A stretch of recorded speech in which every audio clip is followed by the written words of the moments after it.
ছেলেরা যদি 4টা বিয়ে করতে পারে তাহলে মেয়েদেরও 4টা কেন, মেয়েরা আরো বেশি করবে, কারণ মেয়েদের এনার্জি অলওয়েজ বেশি থাকে।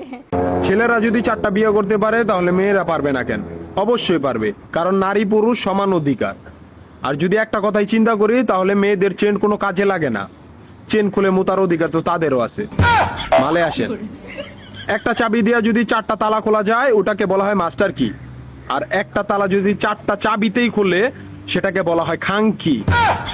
ধরেন আপনি 4টা ইঁদুর পালেন, আপনার কাছে গর্ত আছে একটা, বাহিরে অনেক বৃষ্টি, বুঝেনি তো ওয়েদার ডিমান্ড, এখন 4টা ইঁদুরের একসাথে গর্তে ঢুকতে হবে, তখন আপনি কি করবেন? ধরলাম উপরে নিচে মিলাই আরো 2টা আছে, হ্যাঁ, তাহলে 4 নাম্বার ইঁদুরটা কই যাবো? কানের ফুটা দা না নাকের ফুটা দিয়া? হ্যাঁ, তার মধ্যে মাসের মধ্যে 7 দিন থাকে লকডাউন। আমি মানি, আমি না শুধু, সবাই মানে মেয়েদের অনেক পাওয়ার, মেয়েদের অনেক এনার্জি। তাহলে দেশের মধ্যে ঘন ঘন লোডশেডিং হয় কেন? আমার মাথায় কোনোভাবেই ঢোকে না।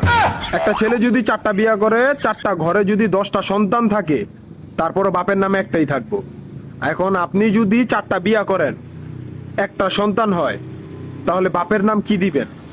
সলিমুদ্দিন, কলিমুদ্দিন, আনোয়ার, মনোয়ার, নাকি গড়ে মিলাইয়া জানোয়ার? আপনি কি নারী না ঢাকা শহরের লোকাল গাড়ি? 30টা সিট ফুল, 20 জন দাঁড়ানো, তারপরও বলে পিছনে সিট খালি, ওঠেন তাড়াতাড়ি, পিছনে সিট খালি, ওঠেন তাড়াতাড়ি। শুধু এই সমস্ত মেয়েদের কারণে পুরা নারী জাতির সম্মানহানি হয়। আমাদের উচিত সিটি কর্পোরেশনের কুত্তা মারার ইঞ্জেকশন দিয়া এদেরকে মেরে ফেলা, যাতে এদের জন্য অন্য কোনো মেয়েদের কেউ খারাপ নজরে না দেখে। মারানি কোনানকার।